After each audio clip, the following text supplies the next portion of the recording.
अस्सलाम वालेकुम 9 क्लास। उम्मीद है आप लोग खैरियत से होंगे और आपने अपने प्रीवियस लेक्चर्स को अच्छे से याद कर लिया होगा। आज बायोलॉजी का लेक्चर नंबर 6B है, जिसमें हम चैप्टर नंबर 3 बायोडाइवर्सिटी को फर्दर स्टडी करेंगे। हमारे आज के टॉपिक्स हैं deforestation and over hunting, endanger species in Pakistan और चैप्टर नंबर 3 की एक्सरसाइज। सबसे पहले हमारे पास deforestation and over hunting. Deforestation means cutting down of trees for the conversion of a forest to a non forest land. The destruction of significant areas of forest has resulted in degraded environment with reduced biodiversity. तो deforestation एक ऐसा अमल है जिसके ज़रिए हम forest वाली ज़मीन को, यानी ऐसी ज़मीन को जो जहाँ पे जंगलात मौजूद हैं, उसको ऐसी ज़मीन में तब्दील कर दें कि वहाँ से जंगलात ख़त्म हो जाए। आप इसे सिंपली जंगलात के कटाव को जो है वो आप डिफॉरेस्टेशन का नाम देते हैं। और ये जो डिफॉरेस्टेशन है, इसकी वजह से जो है वो हमारा इन्वायरमेंट बहुत ज़्यादा डिग्रेड होता जा रहा है, ख़त्म होता जा रहा है, ख़राब होता जा रहा है। और ना सिर्फ इन्वायरमेंट ख़राब हो रहा है, बल्कि जो हमारी बायोडाइवर्सिटी यानी हमारी जो लाइफ की वैरायटी इस फॉरेस्ट में एग्जिस्ट करती है वो भी कम होती जा रही है। अब इसके कॉजेज़ और इफेक्ट्स क्या हैं? Sometime there is slow forest degradation and sometime sudden and catastrophic clear cutting for urban development. कभी कुछ थोड़ा थोड़ा करके जो है वो दरख्तों को ख़त्म किया जाता है कुछ फॉरेस्ट में से, और कुछ ऐसा होता है कि एक इकट्ठे से जो है वो हम काफ़ी फॉरेस्ट का हिस्सा जो है वो वहाँ से ख़त्म कर देते हैं। मिसाल के तौर पे अगर हमें पेपर बनाने के लिए दरख्त चाहिए तो हम थोड़े थोड़े करके वहाँ से यूज़ करते जाएंगे। और अगर हमें एक पूरा अर्बन डेवलपमेंट यानी वहाँ पे पूरा एक शहर कायम करना है या एक इंडस्ट्री लगानी है, तो हम उसको वहाँ से काफ़ी सारे दरख्तों को जो है वो इकट्ठे से हटा देंगे और वहाँ पर जो है वो डिफॉरेस्टेशन का अमल होगा। Deforestation can be the result of deliberate removal of forest for would, agriculture और अर्बन डेवलपमेंट। और कॉजेस क्या यानी रीज़न क्या हो सकते हैं डिफॉरेस्टेशन के? पहला कि हमें उधर से जो है वो दरख्तों की लकड़ी चाहिए हो, दूसरा हमें वो ज़मीन जो है वो एग्रीकल्चर के लिए हासिल करनी हो, या तीसरी वजह कि हमें वहाँ पे कुछ शहर जो है वो कायम करना हो। Deforestation affect the amount of water in soil and moisture in atmosphere. और जब ये दरख्त यानी जो जंगलात हैं वो कटते हैं यानी डिफॉरेस्टेशन होती है, तो ये हमारे इन्वायरमेंट पे इस तरीके से असर डालती है कि ये सॉइल में मौजूद वाटर की अमाउंट को भी अफेक्ट करती है और एटमॉस्फेयर में मौजूद मॉइस्चर को भी जो है वो अफेक्ट करती है। आप देखेंगे कि जंगलात का एरिया जो है वो ठंडा होता है, और इसकी वजह ये होती है कि ये जो दरख्त होते हैं ये ऑल द टाइम हम अपने करीब के एटमॉस्फेयर को मॉइस्चराइज रखते हैं। When there are no trees to keep soil in place there are more chances of soil erosion. और जब दरख्त ही नहीं होंगे तो सॉइल इरोजन के बहुत ज़्यादा चांसेस होंगे। अब सॉइल इरोजन एक ऐसा अमल है जिसके ज़रिए आपकी अपर लेयर सॉइल की जो है वो पानी के साथ बहकर आगे मूव कर जाती है। और जब ये अपर लेयर मूव कर जाती है तो इससे नुकसान ये होता है कि इसमें जितने भी मिनरल्स मौजूद होते हैं जो हमारे फ़ायदे के लिए होते हैं या ट्रीज़ जो हैं ग्रो करने के लिए फ़ायदेमंद होते हैं, वो भी साथ बह जाते हैं। Heavy rainfall washes soil into river. जैसे मैंने आपको बताया कि एक तो मिट्टी ठहरेगी नहीं क्योंकि दरख्तों की जड़ों ने जो है वो मिट्टी को होल्ड में करके रखा हुआ, और बारिश जब होगी तो वो मिट्टी जो है वो बह के चली जाएगी अगर वहाँ पे दरख्त वगैरह मौजूद नहीं होंगे, और जाके दरियाओं में इकट्ठी हो जाएगी। Essential nutrients are wash out of soil, और यही वजह है कि फिर सॉइल में से जो न्यूट्रिएंट्स हैं, जो मिनरल्स हैं, वो भी बह जाएंगे। River become choked up with mud and silt which can cause floods. और फिर ऐसा होता है कि जो हमारे रिवर्स हैं या जो हमारे डैम्स वगैरह हैं, वहाँ पे जो है ये मिट्टी जो है वो उसको चॉक कर देती है, भर देती है, और फिर एज अ रिजल्ट जो है वो वाटर लेवल ऊपर आ जाता है, और फिर इसकी वजह से फ्लड्स भी आ सकते हैं यानी सैलाब वगैरह। The silted water get store in dams and it reduces their water storage capacity. मैंने जैसे आपको अभी बताया कि जब ये डैम्स में पानी इकट्ठा होगा और उसमें भी अगर ये मिट्टी गारा वगैरह मौजूद होगी तो डैम की भी कैपेसिटी जो है वो कम हो जाएगी। Deforestation also contribute to decrease transpiration which lessens cloud formation. और जब दरख्त नहीं होंगे तो दरख्तों में से वाटर जो है वो ट्रांसपायरेट नहीं करेगा यानी इवेपोरेट नहीं करेगा, और जब वाटर इवेपोरेट नहीं करेगा तो क्लाउड नहीं बनेंगे, और जिसकी वजह से जो है वो रेनफॉल यानी बारिश भी कम होगी। और आप ये देखते हैं कि जो सहराई इलाके हैं यानी डेजर्ट एरियाज़ हैं, वहाँ पे बारिश कम होती है। इसका एक बहुत बड़ा रीज़न यही है कि वहाँ पर दरख्त मौजूद नहीं होते हैं। इसके बाद हमारे पास आते हैं forest support considerable biodiversity. The utilisation of forest product including timber, fuel wood have played a key role in human societies. Today developed countries continue to utilise timber for building houses and wood pulp for making paper.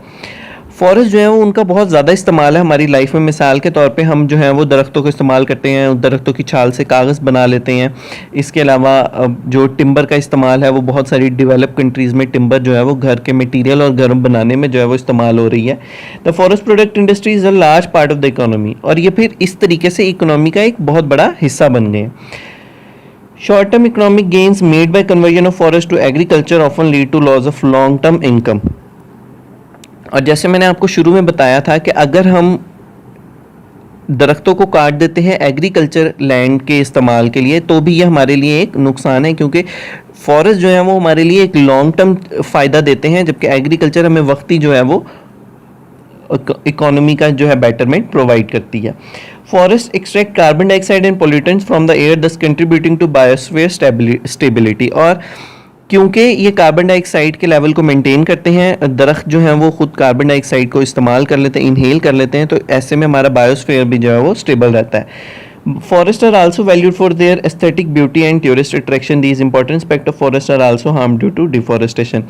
और क्योंकि मैंने आपको अपने previous lectures में भी इसका जिक्र जो है बायोडिवर्सिटी के लेक्चर्स में किया था कि फॉरेस्ट जो है वो टूरिस्ट को अट्रैक्ट करने के लिए बहुत ज़्यादा यूज़फुल है। मतलब कि दूसरे मुल्क के लोग फॉरेस्ट को देखने के लिए या उसमें एडवेंचर करने के लिए भी जो है वो मुल्कों को विज़िट करते हैं।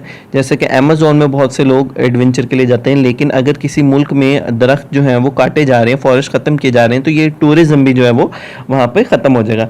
इन Pakistan too deforestation is great threat to biodiversity. In the province Khyber Pakhtunkhwa the close canopy forest are shrinking at approximately 1% per year.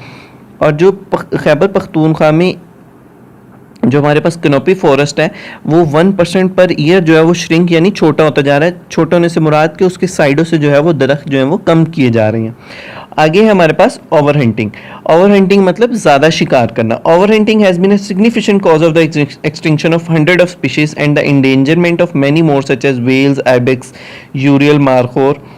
Commercial hunting both legal and illegal is the principal threat. और जब किसी भी species का बहुत ज़्यादा जो है वो शिकार किया जाएगा तो एज अ रिज़ल्ट उस स्पीशी के एक्सटिंक्ट होने का ख़तरा पैदा हो जाता है। और अगर कोई ऐसी स्पीशी का शिकार किया जा रहा है जो पहले ही इन डेंजर है, तो फिर तो और ज़्यादा जो है वो हमारे लिए हार्मफुल चीज़ होती है ये। अब हमारे पास आते हैं steps for the conservation of biodiversity. इसमें मुख्तलिफ जो है वो ऑर्गेनाइजेशंस का बताया गया है कि उन्होंने क्या क्या स्टेप लिए हैं, किसके थ्रू जो है वो हमारी बायोडिवर्सिटी को बचाने के लिए क्या क्या स्टेप्स लिए जा रहे हैं, जिसमें international union for the conservation of nature and natural resources IUCN and the world wild life fund Pakistan WWFP work in close coordination with Pakistan Ministry of Environment and other government and non-government institution। और ये जो है institutions काम कर रहे हैं ताकि हमारी बायोडिवर्सिटी को प्रिजर्व किया जा सके, बचाया जा सके। नीचे कुछ स्ट्रेटजीज बताई गई हैं। नेशनल कंजर्वेशन स्ट्रेटजी है। इन 1980 IUCN and the government of Pakistan formulated the national conservation strategy for Pakistan for the conservation of Pakistan biodiversity.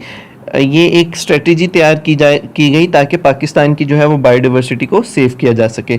इसके बाद है UN convention on combating desertification CCD। This is an international treaty against damage and poverty in dry lands. Pakistan signed this in 1997। ये एक मुआहदा था जिसमें ख्याल किया गया कि हम लोगों ने बायोडिवर्सिटी को किस तरीके से प्रिजर्व करना है। जो ड्राई लैंड्स हैं यानी डेजर्टी एरियाज़ हैं जैसे कि अफ्रीका वगैरह, उधर के गरीब लोगों की हेल्प के लिए भी इस ट्रीटी में जो है वो था। और पाकिस्तान ने इस ट्रीटी पे जो है वो साइन किया 1997 पे। Himalayan jungle project HJP it started in 1991 in the Palace Valley in Khyber Pakhtunkhwa. It aimed at protecting one of the richest areas of biodiversity in Pakistan। Pakistan का एक बहुत बड़ा जो एरिया है जो कि हिमालय के जंगलात हैं उनको प्रिजर्व करने के लिए ये जो है प्रोजेक्ट स्टार्ट किया गया। Conservation of biodiversity of Sulaiman range Balochistan. और बलूचिस्तान में जो है चिलगोज़ा फॉरेस्ट है उसको भी बचाने के लिए ये जो है वो इकदाम लिए गए, जिसमें WWFP ने बहुत ज़्यादा किरदार। स्टूडेंट्स, आप लोगों ने इन स्ट्रेटजीज़ को अच्छे से स्टडी कर लेना है। ये जो छोटी छोटी CCD, HJP, WWFP या आपने जो है इसकी एब्रीवेशंस को याद कर लेना है, ईयर्स को याद कर लेना है। ये MCQs पॉइंट ऑफ व्यू से आपके लिए इम्पॉर्टेंट है। इसके बाद हमारे पास ये और कुछ जो हैं वो पॉइंट्स बताए गए, northern areas conservation project, conservation of migratory birds in Chitral, conservation of Chiltan, markhor, ban on games. ये सब जो हैं ये वो स्ट्रेटजीज़ हैं जिसके ज़रिए हमारी बायोडिवर्सिटी को प्रिजर्व किया जा रहा था, बचाया जा रहा था। जिसमें माइग्रेटरी बर्ड्स का जो है वो हंटिंग सबसे पहले रोकी गई, यानी कुछ ऐसे बर्ड्स जो कि हिजरत करते हैं, किसी दूसरे एरिया से हमारे मुल्क में आते हैं, उनको यहाँ पे शिकार करके ख़त्म कर दिया जाता है, तो उसको बचाने के लिए भी जो है वो प्रोजेक्ट्स बनाए गए। इसके अलावा नॉर्थन एरियाज़ की खूबसूरती बढ़ाने के लिए और वहाँ पे हंटिंग को कम करने के लिए प्रोजेक्ट स्टार्ट किया गया। और मारखोर जो है हमारा कौमी जो हमारे पास परिंद जानवर है, उसको बचाने के लिए भी जो है मुख्तलिफ हमारे स्टेप्स जो हैं वो लिए गए। और इसके बाद बैन ऑन गेम्स,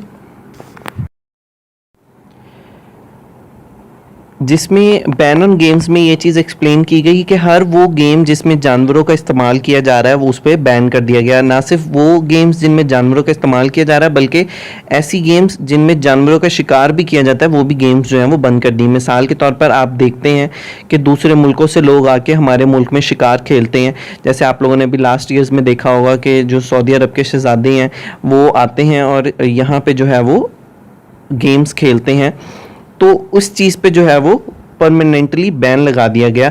जैसे आप देख सकते हैं, play many games in which bears are used. जैसे कि आप लोग देखते हैं कि पहले अक्सर गलियों वगैरह में जो है वो गेम्स यानी तमाशे वगैरह के लिए आते होते थे, उसमें जो है वो बियर का इस्तेमाल किया जाता था, भालुओं का इस्तेमाल किया जाता था, वो भी चीज़ जो है वो बैन कर दी गई और बताया गया कि ये एक इलीगल प्रैक्टिस है और इसके खिलाफ वाइल्ड लाइफ मैनेजमेंट जो है वो एक्शन लेके आपको सज़ा भी दे सकती है।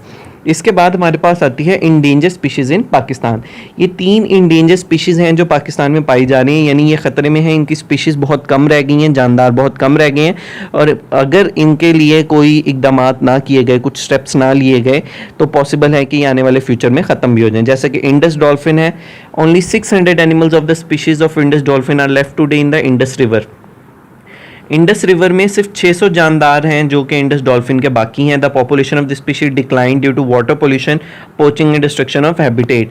और इनके ख़त्म होने की सबसे बड़ी वजह क्या है कि वहाँ पे वाटर की जो है पॉल्यूशन बहुत ज़्यादा है और इनकी जो हैबिटेट है वो उस वजह से लॉस होता जा रहा है, रहने की जगह जो है, रिहाइश की जगह जो है वो ख़त्म होती जा रही है।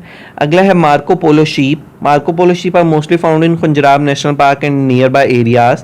Their number have been rapidly decreasing in last 2 decades and WWFP has started projects for its conservation. Marco Polo sheep जो हैं वो खंजराब नेशनल पार्क के करीब जो हैं वो पाए जाते हैं और इनके आसपास के इलाकों में, और इनके भी नंबर्स जो हैं वो डिक्रीज़ होते जा रहे हैं। और जो wild life management of Pakistan है, इन्होंने स्टेप्स लिए हैं ताकि मार्को पोलो शीप की जो स्पीशी है उसको कंजर्व किया जा सके, बचाया जा सके। नेक्स्ट है houbara bustard. The bird flies to Pakistan in winter season from former Soviet territory and settles in Cholistan. ये बर्ड जो है ये हिजरत करके पाकिस्तान आते हैं और चोलिस्तान में जो है वो रिहाइश करते हैं, एंड थर डेजर्ट्स और थर डेजर्ट में भी, यानी थर के सहरा में। The decline in its population is due to hunting by foreigners and destruction of its habitat.